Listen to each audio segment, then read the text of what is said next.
Assalamu alaikum, brothers and sisters. I hope you're doing well, inshallah.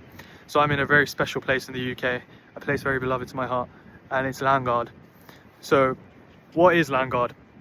Landguard is a bit of a peninsula that juts out into the North Sea off the east coast of England, and it is very windy, very windy as you can see.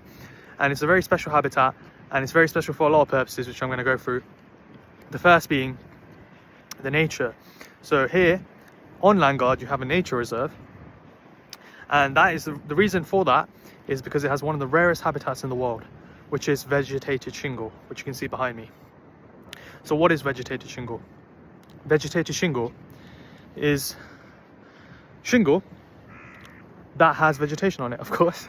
But what is shingle? Shingle is the stones that you find on beaches, which are between like roughly this big and this big. And a lot of places around the UK have shingle beaches, and for people in the UK, they're probably not aware that shingle beaches aren't so common around the world. But places like Brighton come to mind, various places around the UK, especially the east coast of England, where you have these shingle beaches. So one thing that's extremely rare though is vegetation growing on those shingles, and that's what you can see here.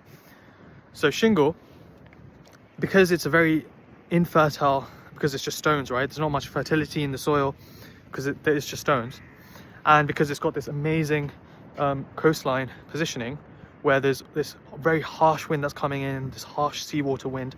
Only the toughest plants can survive in this kind of environment. So you get very unique, interesting plants, as you can see. It looks very alien. And what's interesting is, these kind of vegetated shingle habitats, they're only found, the majority of them are found only in the UK, Japan, New Zealand, and that's pretty much it.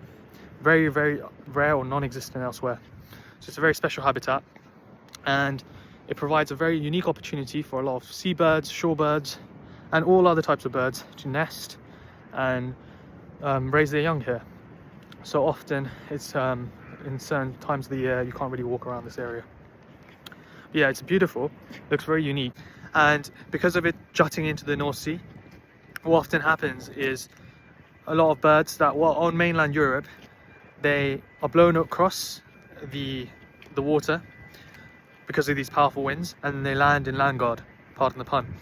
And that's why often when a new species colonizes the UK, Landguard and places like it are the first ones to have that species. And that's also why in Landguard you often see birds that come across that aren't really from the UK, that have just become vagrant and just been blown across as well. And that it's not just birds, it's also invertebrates, so like moths, caterpillars, butterflies, stuff like that as well. Another very special thing about Landguard is it's based in Felixstowe, which is the busiest port in the UK and busiest cargo port in the UK. And you can see behind me an incredible cargo ship just in the background there. And yeah, there's a lot of flow of ships just offshore here constantly, and a lot of the produce that comes through to the UK through cargo comes through this port.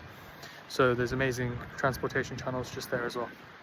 Now to keep control of all that, you can see a radar tower just in the background, and that, which I'm going to show pictures or a video of a bit later, controls the flow that's going on here. So it's very active, very busy location right now. And there's a third point about Landguard, which I'm going to touch on just in a bit, which makes it amazing again. The third thing that makes Landguard very special is its importance to the military. So Landguard was initially known as Langer Fort, and it was commissioned by Henry VIII to be a military area.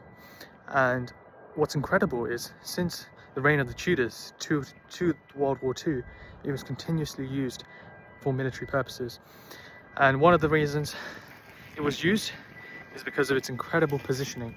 It's just by the North Sea, and for any enemy attack from Europe coming by sea, this is a very convenient place to attack, so it needed to be defended quite strongly.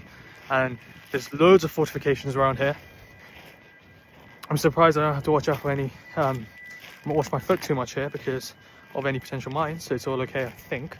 But yeah, it's incredible the amount of fortifications there. You can see one behind me, which is the strongest one here, which is Landguard Fort.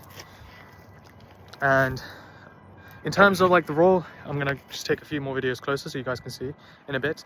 But in terms of the role that it's played in the UK, it's been used in World War One, World War Two, and loads of other times.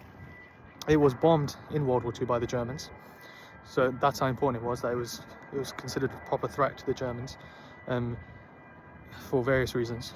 And the only time it actually received seaward fire was in 1667, and that was from the Dutch, who were firing at it from sea.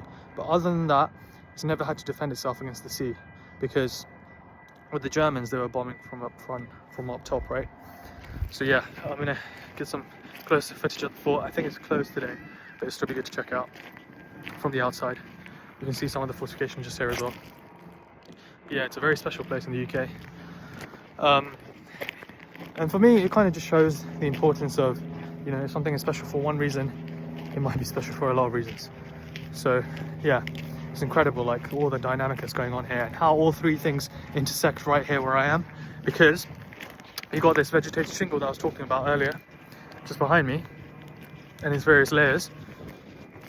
You've got the amazing port that's currently busy and very live, and you have the history here as well, the military and the fortifications just behind me.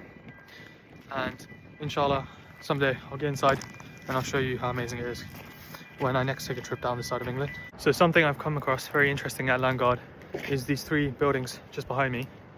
This one, and this one. And they're referred to as Darrell's Battery. And what they were buildings used in World War II with searchlights on them to look for German torpedo boats that were coming up to this up to Felixstowe port and this surrounding region to attack ships. So what they would do is point their searchlights onto these torpedo boats once they've been spotted and alert the authorities to their location. And what's really cool is I thought it was a really good time to talk about some of the code words that are used in war. So in this particular situation, code words used by the men that were staffing these Darrell Towers was blackbirds for enemy ships once they spotted enemy ships, caterpillars when they spotted enemy tanks, parasols when they spotted enemy parachuting troops, and pepper air for enemy air attack. And I really liked that one. I thought that was a very creative way to name that particular situation through a code word. And codes were, of course, very instrumental in the Second World War, and by both sides. Codes were being used by both sides. And of course, the most famous code was the ones that were being used by the Germans, which were cracked by Alan Turing and his team in Bletchley Park, which some see as the pivotal moment in the war, or definitely contributing to the winning of the war. So yeah, I thought it was very interesting that these Darrell Towers here, they might look small and they might not look so pretty, but they have incredible history and incredible recent history as well. And just about 70-80 years ago, they were being used for incredible purposes by very brave men. So thanks for watching.